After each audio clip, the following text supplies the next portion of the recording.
30 जनवरी सन 1948 की शाम बिरला भवन दिल्ली।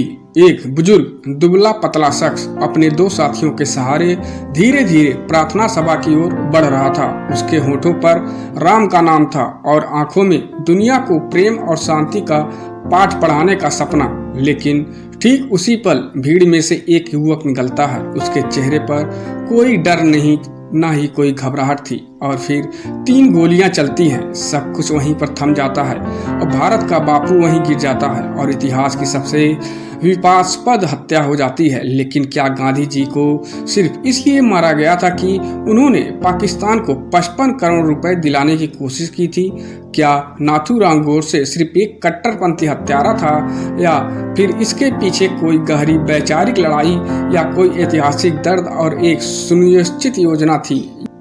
चलिए इस वीडियो में आगे हम जानेंगे नाथूराम गोडसे की मनोस्थिति और उसका विचार और उसकी योजना और वह रहस्य जिसे भारत ने दशकों तक छुपाया। गोडसे कोई आवारा लड़का नहीं था। वो एक पत्रकार था, एक विचारक था, एक ऐसा युवा जो अंग्रेजों के खिलाफ आज़ादी की लड़ाई में हिंदू महासभा और आरएसएस के जरिए सक्रिय रहा। उसका जन्म महाराष्ट्र के पुणे जिले में हुआ था।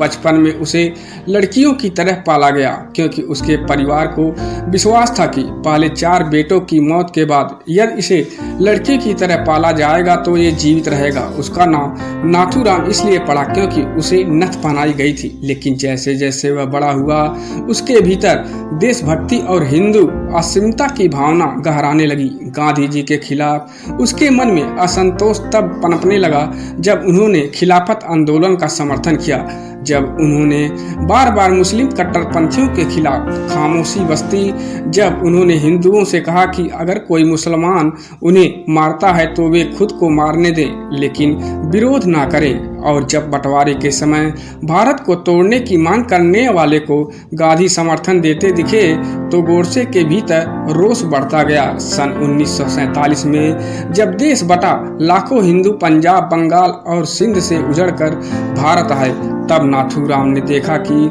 गांधी उन पीड़ितों के बजाय पाकिस्तान को पैसा दिलाने के लिए अनशन पर बैठे हुए हैं। गोडसे को लगने लगा कि गांधी की नीतियां हिंदुओं के विरुद्ध और मुस्लिम तुष्टीकरण की पराकाष्ठा थी। वो गांधी के खिलाफ लेख लिखने लगा, भाषण देने लगा और अंततः उसने तय कर लिया कि गांधी अब देश के लिए खतरा बन चुके हैं। 20 जनवरी सन 1948 को गांधी की हत्या की पहली असफल कोशिश हुई, लेकिन दिल्ली पुलिस ने उस हमले को गंभीरता से नहीं लिया। जबकि गोडसे और उनके साथी पहले ही गांधी की प्रार्थना सभाओं में निगरानी कर चुके थे। 30 जनवरी को गोडसे ने बिरला भवन में प्रार्थना सभाओं से पहले गांधी के पास पहुंचकर नमन किया और पिस्तौल निकालकर 3 गोलियां दाग दी। गांधी वहीं गिर पड़े और उनके मुंह से निकले अंतिम शब्द हे राम, या शायद कुछ भी नहीं, आज भी विवादित है। गोडसे ने भागने की कोशिश नहीं की बल्कि गिरफ्तारी दी। उसका चेहरा शांत था, जैसे वो जानता था कि उसने क्या किया है और क्यों किया। जेल में रहते हुए उसने अदालत में 90 मिनट का ऐतिहासिक बयान दिया, जिसमें उसने गांधी के खिलाफ अपने विचारों और हत्या के कारणों का विस्तार से बताया।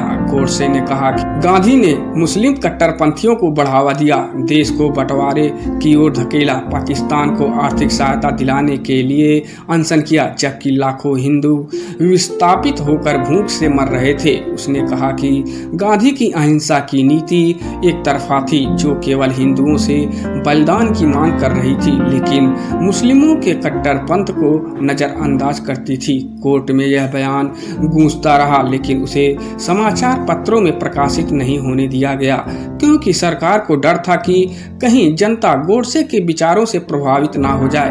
अंततः 15 नवंबर सन 1949 को नाथूराम गोडसे और उनके साथी नारायण आप्टे को फांसी दे दी गई। लेकिन मरने से पहले नाथूराम ने कहा, मैं मरते मरते भी यह विश्वास करता हूं कि गांधी जी की हत्या से देश को जो चेतना मिली वह लंबे समय तक जीवित रहेगी। वर्षों तक यह विषय वर्चित रहा, स्कूलों में पढ़ाया नहीं गया। नाथूराम नाथूराम को राक्षस बना दिया गया और गांधी को राष्ट्रपिता। लेकिन धीरे धीरे जब दस्तावेज सामने आए, अदालत की कार्रवाई छपी और लोगों ने गोडसे का बयान पढ़ा तो देश दो हिस्सों में बंट गया। एक वर्ग जो गोडसे को देशद्रोही और हत्यारा मानता था और एक वर्ग जो उसे एक राष्ट्रवादी समझता था जिसने गांधी की नीतियों से त्रस्त होकर हत्या की। क्या गोडसे सही था?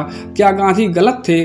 क्या यह हत्या रोकी जा सकती थी या यह भारतीय लोकतंत्र की पहली बड़ी सियासी हत्या थी जो एक वैचारिक युद्ध का परिणाम थी?